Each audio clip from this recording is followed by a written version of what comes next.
The moment Alex Carter stepped into that hospital room, he knew his life would never be the same. The woman lying in the bed wasn't the person who had called him.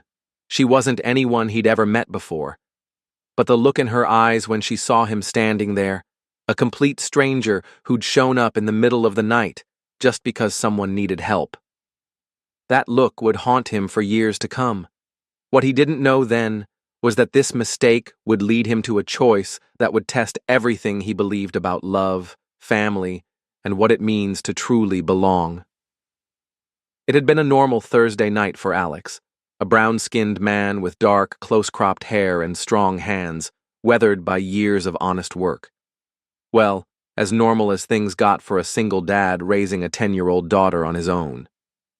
After tucking Emma into bed, her dark curls spread across her pillow as she clutched her favorite stuffed bear, he'd crashed on the couch, the exhaustion of balancing his job as a mechanic with parenthood weighing heavy on his shoulders. The phone call at 2 a.m. had jolted him awake, the panicked voice on the other end barely coherent. "Please, I need you. St. Andrew's Hospital, room 302. Please come now." The woman had been crying, her voice breaking between sobs. "I think you have the wrong number," Alex had said, rubbing sleep from his eyes. "James, is that you? Please, I'm scared. I don't want to be alone." Something in her voice, the raw fear, the desperation, had struck a chord in Alex. He'd been there before, terrified and alone when his wife died giving birth to Emma. No one should have to face their darkest moments without someone by their side. "I'm not James," he'd said gently, "but I can come. Just hang on, okay?" After calling his neighbor Mrs. Grant to watch Emma, Alex had driven through the empty streets of Seattle, questioning his sanity the entire way. Who rushes to a hospital in the middle of the night for a complete stranger? But he couldn't shake the feeling that whoever this woman was, she needed someone, anyone, to show up for her. When he'd arrived at room 302, he'd found her, a woman in her early 30s, with beautiful dark skin and natural black hair that framed her face against the stark white hospital sheets. Her deep brown eyes, rimmed with exhaustion and fear, met his as he stood in the doorway. The moment she saw him, confusion had crossed her face. "You're not James," she'd whispered. "No, I'm Alex. You called my number by mistake. I couldn't leave you alone when you sounded so scared." For a long moment, she just stared at him, tears welling in her eyes. Then she'd done something unexpected. She'd laughed, a small, broken sound that somehow contained both gratitude and disbelief. "My name is Victoria Hale," she'd said, "and apparently the universe decided to send me a guardian angel instead of my worthless ex-boyfriend." What Alex didn't realize as he awkwardly took the seat beside her bed, his dark sea, fingers gripping the armrest, was that Victoria Hale wasn't just any woman. She was the sole heir to the Hale Communications empire worth billions, one of the most powerful black-owned media companies in the country. And she was fighting a battle that all her money couldn't win. And the decision he would make in the coming hours would not only change his life and Emma's, but would challenge everything the world thought they knew about Victoria Hale. "The doctors say I might not make it through the night," she'd told him bluntly after they'd been talking for an hour. "That's why I called James. I didn't want to die alone." Alex had felt his heart drop to his stomach. This vibrant, funny woman he'd just met might not see the sunrise. The unfairness of it hit him like a physical blow. "Then I'll stay," he'd said simply. "No one should be alone for this." What he couldn't have known was that his decision to stay that night would set in motion a chain of events that would lead to blackmail, betrayal, and eventually a love story that would captivate the nation. Victoria had survived that night, defying her doctor's predictions. When morning came, she'd asked Alex for his number. A real exchange this time, not a wrong number in the dark. "I don't know how to thank you," she'd said, her hand reaching out to touch his. "Most people wouldn't have come." "Most people haven't been where I've been," he'd replied. "Take care of yourself, Victoria Hale." He'd walked out of the hospital thinking that was the end of their strange encounter. He couldn't have been more wrong. 3 days later, as Alex was closing up the auto shop where he worked, a sleek black car had pulled into the lot. The driver, a stern-looking black man in a suit, had approached him with an envelope.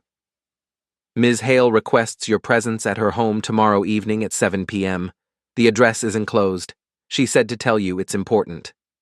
Alex had almost declined. His life was complicated enough without getting involved with a billionaire heiress with health problems. But curiosity, and if he was honest with himself, concern for Victoria had won out. The Hale estate had been everything he'd expected and more. A sprawling mansion overlooking the city with manicured gardens and security that made Fort Knox look like a playground. He'd felt wildly out of place in his clean but worn jeans and button-up shirt as a housekeeper had led him through marble hallways to a sunroom where Victoria waited. She'd looked better than she had in the hospital. Her rich brown skin glowing with some color returned to her cheeks, but still fragile, like a strong wind might blow her away. She'd smiled when she saw him, her full lips curving upward in a genuine smile that reached her eyes. Alex Carter, you actually came. You said it was important. She gestured for him to sit across from her. I have a proposition for you, one that might sound crazy, but I hope you'll hear me out. What Victoria proposed that evening was indeed crazy.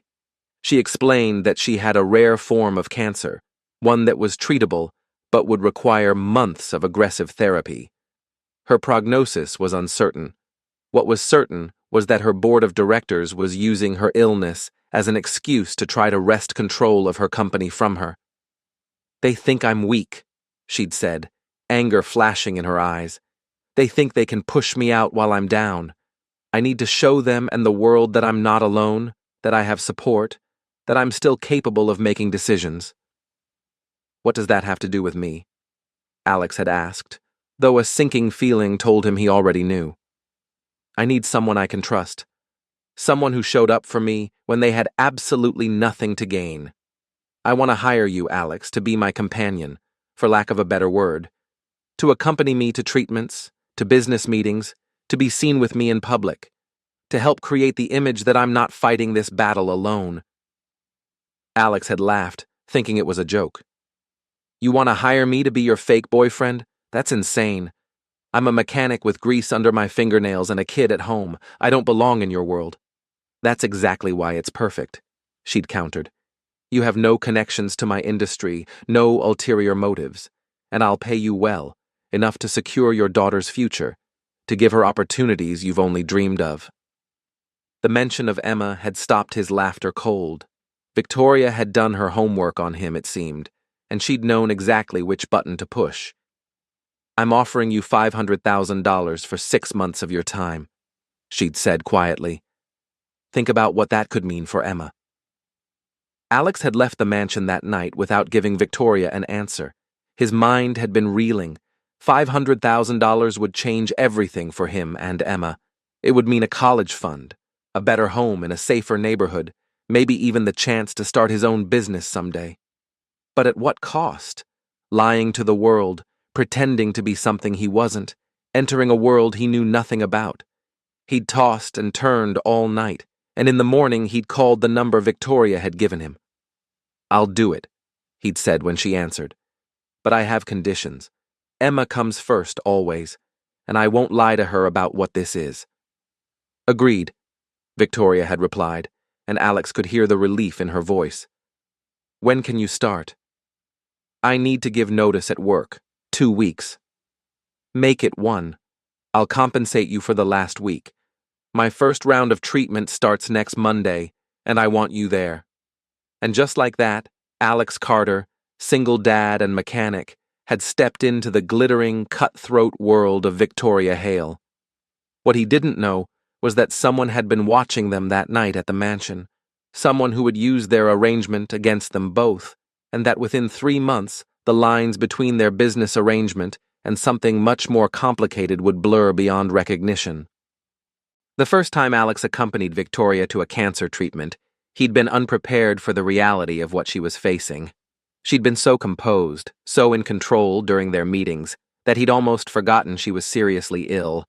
But watching the nurses hook her up to IVs, seeing the grimace of pain she tried to hide as the chemicals entered her system, had made it all too real. "You don't have to stay in the room," she told him, noticing his discomfort. "Most of the staff knows who I am.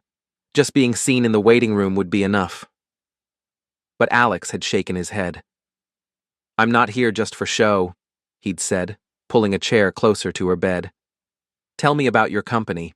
What exactly does Hale Communications do?" For the next 3 hours, as chemicals designed to kill the rogue cells in her body dripped into her veins, Victoria had talked about her father's legacy, the media empire he'd built from nothing as a young black entrepreneur in the 1970s, fighting against systemic barriers every step of the way, and her own vision for its future. Alex had listened, asked questions, and watched as talking about her passion brought color back to her cheeks. When the treatment was over and she was too weak to walk steadily, he'd helped her to the car without being asked, his strong arm around her waist, his dark skin contrasting with the pale fabric of her dress. The paparazzi had been waiting. Of course, Victoria had made sure of that. The photos of the mysterious man supporting the ailing heiress had hit the tabloids the next day. "Hale Heiress finds love amid health crisis," the headlines had screamed. "Who is the handsome stranger supporting Victoria Hale in her time of need?" "Well, that worked," Victoria had said dryly when Alex arrived at the mansion the next day. She'd been curled up on a sofa, looking exhausted but satisfied as she scrolled through the news on her tablet. "Is that all that matters to you? The publicity?" Alex had asked, unable to keep the edge from his voice. She'd looked up at him, her expression unreadable. "Right now? Yes. My board meeting is tomorrow, and these photos just strengthened my position considerably. They can't paint me as a weak, isolated woman when I have a strong, devoted man by my side." "I'm not devoted. I'm paid," Alex had reminded her.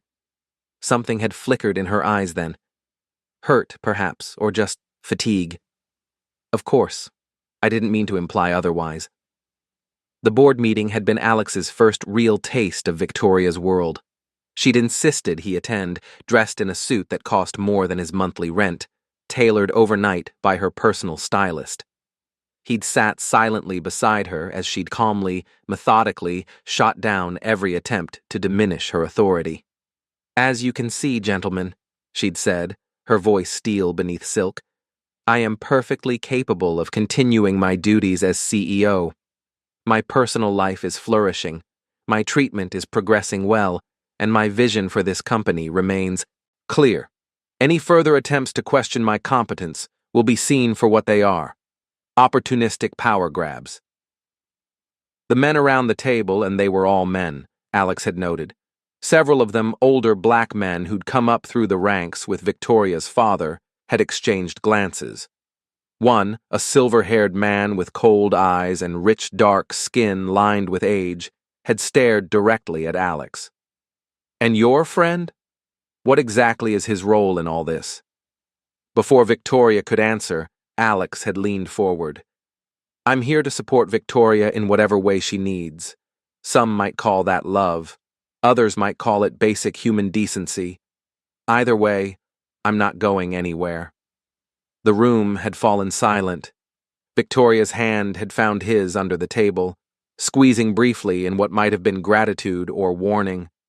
After the meeting, as they'd walked to the car, she'd finally spoken. "That was unexpected. Thank you." "Don't thank me. I just didn't like his tone," Alex had replied. "Those guys are sharks." "Yes, they are, and you just jumped into the tank with them." She'd looked troubled. "Be careful, Alex. These people play for keeps." He'd soon learn just how right she was. 2 weeks later, as Alex was picking Emma up from school, a man had approached them in the parking lot. His daughter, with her bright eyes and natural hair styled in 2 puffs, had been chattering excitedly about her day. "Mr. Carter, a word, please." It was the silver-haired man from the board meeting. Up close, his smile was even less reassuring. "Emma, wait in the car," Alex had said, handing his daughter the keys. Once she was safely inside, he turned to the man. "What do you want?" I want to understand your arrangement with Victoria Hale, the man had said smoothly. It seems unusual for a woman of her standing to suddenly become involved with someone like you, someone like me, a mechanic, a single father from the wrong side of town, not exactly Victoria's usual type. Alex had felt his temper rising but kept his voice level. I don't think Victoria's type is any of your business, Mr. Whitmore. Charles Whitmore. I've been on the Hale board for 30 years. I knew Victoria's father well. His smile had thinned. And I know when something doesn't add up. How much is she paying you, Carter, to pretend to be her boyfriend while she fights this illness? Alex's blood had run cold. You're way off base. Am I? $500,000 for 6 months, wasn't it? That's quite a sum for a man in your position. Enough to change your life. Enough, perhaps, to make you do things you normally wouldn't. Alex had stepped closer, his voice dropping. Stay away from me and my daughter, and stay away from Victoria. Whitmore had merely chuckled. Or what? You'll tell Victoria I'm threatening you? She already knows I'm her enemy. No, I think I'll make you a counteroffer. $1 million to walk away from Victoria now. To tell the press it was all a sham. Imagine what that would do to her credibility. With the board, with her shareholders. You're trying to destroy her. I'm trying to protect Hale Communications from a woman too emotional, too ill to lead it properly. Victoria's father understood that business requires a certain detachment. Victoria has never learned that lesson. Alex had turned away, heading for his car. Not interested. $2 million. Whitmore had called after him. Think about your daughter, Carter. What kind of father would turn down that kind of security for his child? Alex had stopped, his hand on the car door. For one terrible moment, he'd actually considered it. $2 million would set Emma up for life. And wasn't that why he'd taken this job in the first place? For Emma? But then he'd thought of Victoria, fighting for her life and her legacy simultaneously. Victoria, who'd called the wrong number in her darkest hour and found someone who cared enough to show up. The kind of father who wants his daughter to be proud of him, he'd answered, and gotten into the car. That night, he'd told Victoria everything. They'd been sitting on the terrace of her mansion, watching the sunset paint the sky in shades of orange and pink. Emma was inside, having been invited for dinner and currently being taught how to play chess by Victoria's housekeeper. Whitmore approached you at Emma's school. Victoria's face had paled with anger, her hands clenching into fists. That crosses a line. He offered me $2 million to walk away and tell everyone our relationship is fake, Alex had said. He knows, Victoria, about our arrangement.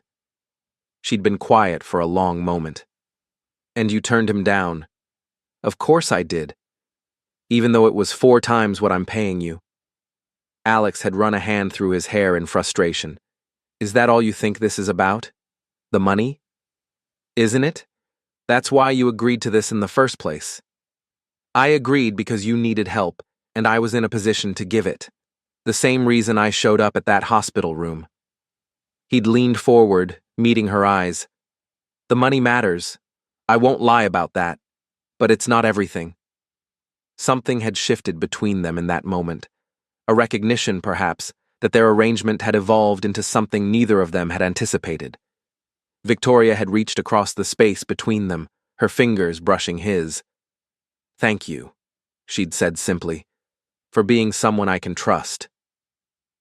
The next day, Whitmore had made his move. Photos had appeared online. Alex entering the Hale estate late at night. Victoria handing him what looked like an envelope of cash, snippets of documents that appeared to outline their arrangement. The story had spread like wildfire. Hale Heiress paying for fake boyfriend to fool board and public. Victoria's phone had rung non-stop. Her PR team had gone into crisis mode, but the damage was spreading quickly.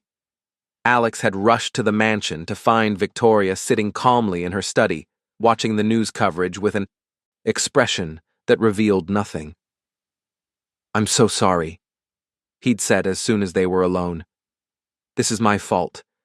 Whitmore must have had us followed. It's not your fault, she'd replied, her voice steady despite the dark circles under her eyes. This is how the game is played. I just didn't expect him to move so quickly. What do we do now? Victoria had turned to him, her gaze direct and unflinching. That depends. Are you still in this with me, Alex? Because if you want to walk away, I wouldn't blame you. This is about to get ugly, and you and Emma never signed up for that. The mention of his daughter had made Alex pause. How would this affect Emma? The other kids at school, the whispers, the judgment. But then he thought about the lesson he wanted to teach her, about standing by people when things got tough, about not running when the road got rocky. I'm not going anywhere, he'd said firmly. But we need a new strategy. Denying it won't work. They have documents, photos. Victoria had smiled then, a slow, calculating smile that reminded Alex that beneath her vulnerable exterior was a woman who'd been raised to run an empire. We don't deny it, she'd said. We own it. And then we flipped the script. The press conference had been Victoria's idea. With cameras rolling and reporters hanging on every word, she'd stood before the world, Alex by her side, and told the truth, or a version of it that turned Whitmore's attack on its head. Yes, when Alex and I first met, our relationship began as an arrangement, she'd admitted, her voice clear and unwavering. I was scared, facing a diagnosis that terrified me, and I reached out to the wrong number in the middle of the night. But instead of hanging up, this man, this extraordinary man, showed up at my hospital room, a complete stranger who came because someone needed him. She'd looked at Alex then, and the emotion in her eyes hadn't been feigned. After that night, yes, I offered Alex a position as my companion during my illness. I needed someone I could trust, someone with no connections to my world or its politics. What I didn't expect was how quickly this arrangement would become something real, something true. Alex had taken her hand then, a gesture that had started as support, but had felt like something more. The money was never the point, he'd said, speaking directly to the cameras. The point was that sometimes people need other people, even billionaire heiresses, even single dads from the wrong side of town. The press had eaten it up. The narrative had shifted overnight from scandal to love story, the billionaire and the mechanic finding each other through a wrong number and a midnight act of kindness. Wrong number love had trended for days. Whitmore had been furious. Of course, his plan to discredit Victoria had backfired spectacularly. The board, sensing which way the wind was blowing, had publicly reaffirmed their confidence in her leadership. But Alex knew the battle was far from over. What he hadn't expected was how the line between pretense and reality would continue to blur. As Victoria's treatments progressed, as he spent more time at the mansion, as Emma became a regular visitor who brightened Victoria's darkest days with her chatter and energy, the arrangement had begun to feel less like an act and more like life. The night everything changed had been ordinary in many ways. Victoria had just finished a particularly brutal round of treatment. Alex had brought dinner, takeout from her favorite Thai restaurant, and they'd eaten in the small sitting room adjacent to her bedroom where she could rest comfortably. The doctors say the treatment is working, she told him, picking at her pad Thai. The tumors are shrinking. That's amazing news, Alex had said, relief washing over him. We should celebrate. Let's not jinx it, she'd replied, but she'd been smiling, a real smile, not the camera-ready one she wore for the public. But yes, it's good news. For the first time, I'm starting to believe I might actually beat this thing. They'd talked for hours that night about everything and nothing. Emma's science project, the classic car Alex had been restoring in his limited spare time, Victoria's plans for expanding Hale Communications' digital platforms. Somewhere in the middle of it all, Victoria had fallen asleep, her head resting against Alex's shoulder.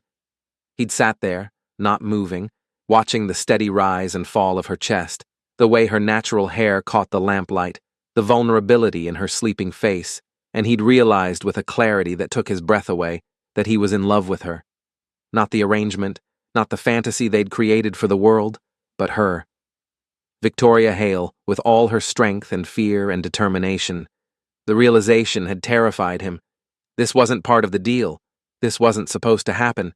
And even if by some miracle she felt the same way, what then? They came from different worlds.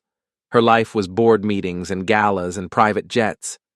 His was oil changes and parent-teacher conferences and clipping coupons to make ends meet. He gently extricated himself, laying her down on the sofa and covering her with a throw blanket. As he'd turned to leave, her hand had caught his wrist. "Stay," she'd murmured, her eyes still closed. "Please, Alex, just stay." And he had, sitting in the armchair across from her, watching over her as she slept, his heart full of a feeling he had no right to have. The next morning, Victoria had been different, more distant, more formal. Alex had wondered if she'd sensed the shift in him, if she was trying to reestablish the boundaries of their arrangement. "I think we should take Emma to the beach house this weekend," she'd said over breakfast, not quite meeting his eyes. "The press has been quiet lately. It would be good to be seen out together, looking happy and normal." "Sure," Alex had agreed, trying to ignore the sting of her businesslike tone. Emma would love that. The beach house had turned out to be a sprawling oceanfront property on a private stretch of coastline. Emma had been beside herself with excitement, running from room to room, exclaiming over the view and the private pool and the home theater. "This place is sick," she declared, using her latest favorite slang term. "Can we live here forever, Dad?" Alex had laughed, but there had been an ache beneath it. "It's not ours, kiddo. We're just visiting." Victoria, overhearing, had given him an odd look, but said nothing. That evening, after Emma had finally exhausted herself and gone to bed, Alex and Victoria had sat on the deck overlooking the ocean, a bottle of wine between them. Victoria had been cleared to have a glass occasionally, and tonight she'd indulged, her cheeks flushed with color that had nothing to do with illness. "Emma asked me something interesting today," she'd said, breaking a comfortable silence. "She asked if I was going to be her new mom." Alex had nearly choked on his wine. "I'm sorry about that. Kids her age, they get ideas." "I told her I didn't know," Victoria had continued as if he hadn't spoken, "because that would be up to you and to her and to me. And none of us have really talked about what happens when our 6 months are up." Alex had set down his glass, his heart hammering. "Victoria, our arrangement ends next month," she'd said, her voice carefully neutral. "The treatments are working. The board is firmly back in my corner. Whitmore's been neutralized, at least for now. You'll get your final payment, and you and Emma can go back to your lives." "Is that what you want?" he'd asked, unable to keep the emotion from his voice. She'd finally looked at him then, really looked at him, her eyes reflecting the moonlight. "What I want," she'd said slowly, "is for you to stay. Not for the cameras, not for the board, not for any reason except that I've fallen in love with you, Alex Carter, and with your amazing daughter. And I don't want to go back to a life without either of you in it." The world had seemed to stop in that moment. Alex had reached across the space between them, taking her hand in his. "I love you too," he'd said simply. "I've been trying not to, because it seemed impossible. We're from different worlds, Victoria." "No," she'd replied, squeezing his hand. "We're not. We're just two people who found each other because of a wrong number and a choice to show up when it mattered. Everything else, the money, the company, all of it, that's just circumstance. It's not who we are." "And who are we?" he'd asked, moving closer to her. "We're the people who choose each other," she'd whispered. "Every day, in big ways and small ones. That's what matters." When he'd kissed her then, it hadn't been for the cameras, or the narrative, or the arrangement. It had been real as the stars above them, and the ocean before them, and the future suddenly opening up before them. 3 months later, Victoria had been declared cancer-free. The celebration at the Hale mansion had been intimate, just Alex, Emma, Victoria, and a few close friends. As the evening had wound down, Victoria had taken Alex's hand and led him to the garden, to a secluded bench beneath a flowering trellis. "I have something for you," she'd said, reaching into her pocket. It's not exactly traditional, but then nothing about us has been. She'd handed him a small box. Inside was a key, an ordinary house key on a simple ring. "What's this?" he'd asked, turning it over in his hand. "It's a key to our home," she'd replied. "If you want it to be.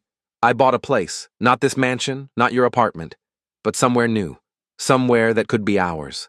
All three of us. Somewhere we could start fresh without arrangements or expectations or different worlds colliding. Just us, building something real." Alex had looked at the key in his palm, emotion welling up in his throat. "Are you asking me to move in with you?" "I'm asking for more than that," Victoria had said, her voice steady despite the vulnerability in her eyes. "I'm asking you and Emma to stay with me forever, to be my family." In that moment, Alex had thought about the journey that had brought them here. A wrong number in the middle of the night, a hospital room, an arrangement that had become so much more. He'd thought about all the reasons it shouldn't work, all the obstacles they'd faced and would likely face in the future. And then he'd thought about Victoria, her strength, her kindness, the way she'd bonded with Emma, the way she'd fought for her life and her company with equal determination. He'd thought about how she made him feel, not just loved, but seen, valued for exactly who he was. "Yes," he'd said, closing his fingers around the key. "We'll stay forever." Victoria's smile had been like sunrise breaking over the horizon, bright and full of promise. "I was hoping you'd say that." Later that night, after Emma had been tucked into bed in one of the mansion's many guest rooms, Alex had found Victoria in her study, looking out at the city lights. "You know," he'd said, wrapping his arms around her from behind, "when I got that wrong number call at 2 a.m., I never imagined it would lead to this." She'd leaned back against him, fitting perfectly in his embrace. "Sometimes the wrong number is exactly the right one," she'd murmured. "Sometimes the universe knows what we need better than we do." And as they'd stood there together, looking out at the future stretching before them, Alex had known with absolute certainty that showing up that night had been the best decision he'd ever made. Not because it had led to wealth or comfort or security, though those things were nice, but because it had led him to Victoria, to love, to family, to home. Sometimes the wrong call at 2 a.m. is exactly the right one. Sometimes showing up for a stranger changes everything. And sometimes staying forever is the easiest promise to keep. If you enjoyed this story of unexpected love and second chances, don't forget to like this video and subscribe to the channel for more heartwarming stories that remind us how life's biggest blessings often come from the most unexpected places. Remember, sometimes the wrong number might just be the right call that changes your life forever.